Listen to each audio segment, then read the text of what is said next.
This interview is disseminated on behalf of Upside Gold Corp. Today we're taking a closer look at a fresh listing on the CSE called Upside Gold. And as the name suggests, it's a gold play and it's located in BC and boasts over 3 million ounces of historic resource. I'm joined today by the VP of Exploration, Trevor Boyd. Welcome to the show, Trevor. Thank you. I'm excited to be here and thank you for the invite. Thanks for coming on.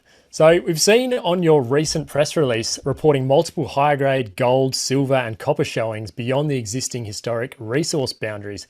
Can you run us through what this means as far as the geological perspective? It demonstrates the wide potential for the expansion of this present historical resource beyond its boundaries, particularly and also expansion, the addition of additional potential elements of value to the deposit. Particularly copper and silver. So on two levels, it demonstrates the enormous potential of the body and of the property. Okay, so yeah, you mentioned that there's also some silver and some copper involved in this. So run us through the mineralized system in a higher level without getting too deep, obviously. What do you believe Kootenay represents and how does the interpretation influence kind of the scale and continuity? Before we continue, be sure to subscribe to our channel and ring the bell to get notified about our latest videos. It is exciting because the resource is defined by a lode gold body, which sits along a northwest major, what's called break or fault zone.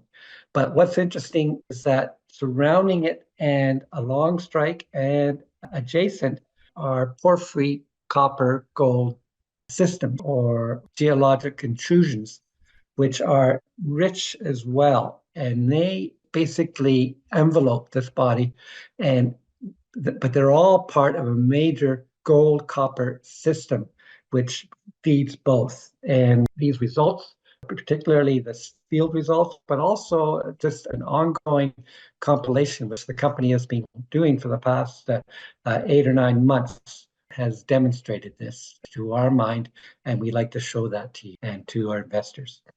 Okay, so we're not talking about kind of one single coherent system here. We're talking about potentially two mineralized systems within the one project. So I guess you've already identified 22 priority diamond drill targets, including areas with little or no previous drilling. Run us through how these targets were identified and what gives you the confidence that these represent the most prospective areas for drilling. These targets were defined mostly by a major review and compilation of the historical data exploration data, which goes back to 1974.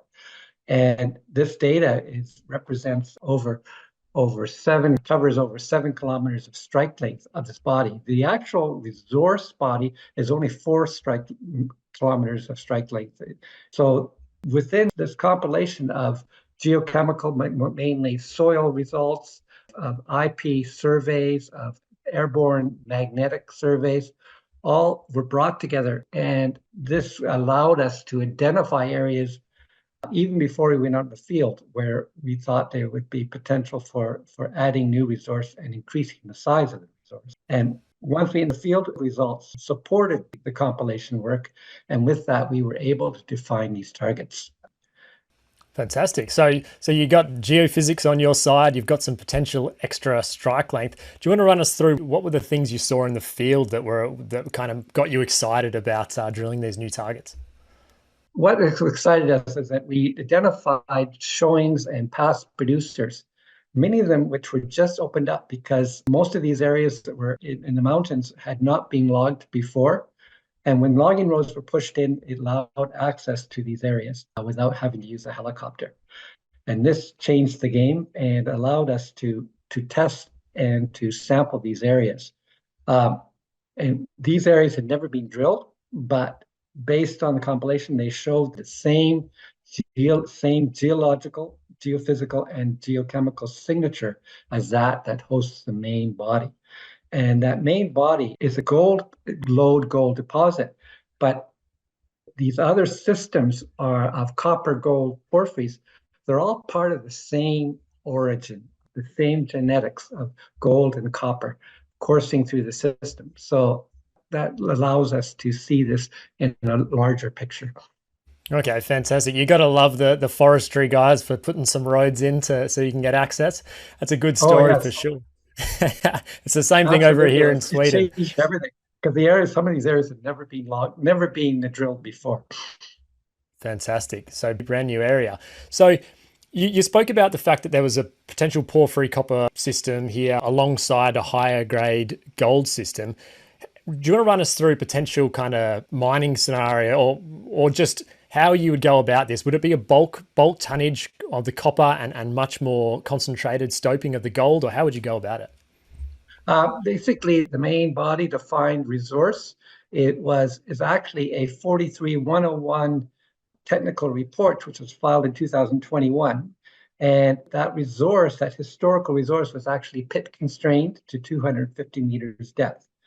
And in multiple locations, repeatedly, this system comes to the surface and has been exposed by trenching in multiple locations. So, in terms of bulk mining, this makes this project very one that a mining engineer can respect because it comes right to the surface, wide expanses of gold mineralization, low-grade gold mineralization on the grades of 0.5 to 1.5 grams per ton gold over hundreds of meters. This allows us to put a pit constraint, basically representing this body or defining this body based on this report. And this basically opens up the possibilities of our options for development beyond that of the high grade shoots. Fantastic. So yeah, now I guess if we talk now strategy as far as drilling this thing out, what's the plan? Is it to try and increase the grade or to expand the tonnage? Kind of like what's going to be your main focus? The main focus will be both grade and tonnage. Tonnage is easy. There right now that defined historical resource it extends over a 4 kilometer strike length and it's about 300 meters wide. But the actual identified copper gold bodies extend both laterally on the northeast side, but also to the southeast along strike for another 3 kilometers. So those bodies there are numerous drill targets there, where we can expand resource easily. What's more exciting is those high grade results from the surface program, which open up continuity of that same favorable horizon extending another 4 kilometers to the south side of the property, which is called the Euphrates season, which we talked about before, which would be opened up by logging roads. That's where you can get a lot of high grade. And so ideally, both is our goal. The expansion of resource is quite frankly pretty easy. Expansion of high grade there are definite locations where we can do that. Fantastic. Well, it sounds like, pardon the pun, but there's a lot of upside here. I'm sure that's not the first time you've Yes, heard that. yes. Our But CEO, our CEO loves that. It coined the phrase. I like it. I like it a lot. It sticks in the head, that's for sure. So wrapping this out, Trevor, I guess, do you want to give us what are you most excited about as far as this project, the Kootenay project, and the kind of geological features that really excite you? What is exciting about it is its coherence. The body, as I've sort of repeated again, it's a 3.31 million ounce body, over 200 million tons. And at a cutoff of 0.25 grams per ton, that's gold low. It's about 0.5 grams per ton average grade. And that in an open pit scenario, in comparison to other mines in BC, like the Mount Milligan mine, which is 250 million tons at about comparable gold grade, that is being mined. So we know that we are just, even without expanding the resource, we're getting within reach of a feasibility study. So that is exciting. What's really nice is that the coherence of the bodies are such that, and the continuity of the mineralization between the high grade shoots is such that one can ratchet up or ratchet down the size of the exploitation options. You raise the cutoff to 0.5 grams per ton, you still have good coherent areas of mining open pit exposed to the surface of about 60 or 70 million tons. And that leaves the developer with options, with mining engineering options. As well, the body is open at depth, and it sits about 800 meters above the road. We have claims right down to the main highway, and because it sits 800 meters above the road, there are options for using gravity as your friend in your development. And so there's a number of options. That's what I love about this project, the options of development. You don't have to do an open pit, but you can, and it would certainly work very well. Or you can look at underground caving options. Optionality, I think it's not just you that gets excited about that, but investors as well. So that's great news to hear. Well, thanks a lot for coming on today, Trevor. This is good to get a bit more of a technical idea of what's going on, and I look forward to hearing some more updates soon. Yes, and we're going to be, we did some drilling in October, so we hope to have those out this winter, the results.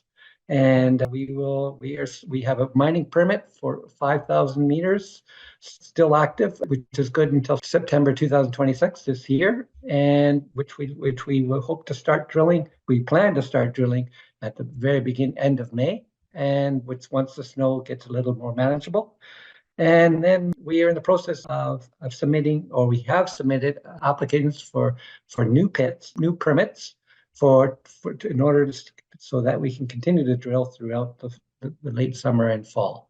So that's all ongoing, and we are ready to go. And we have both the CEO and myself are basically working full time on this, and we're quite excited about the future. Great. Sounds like there's a lot of drill results coming out, so we'll be keeping our eye on the market for those. And yeah, talk to you again soon, Trevor. Thank you, and thanks for having me. And I look forward to see you guys again.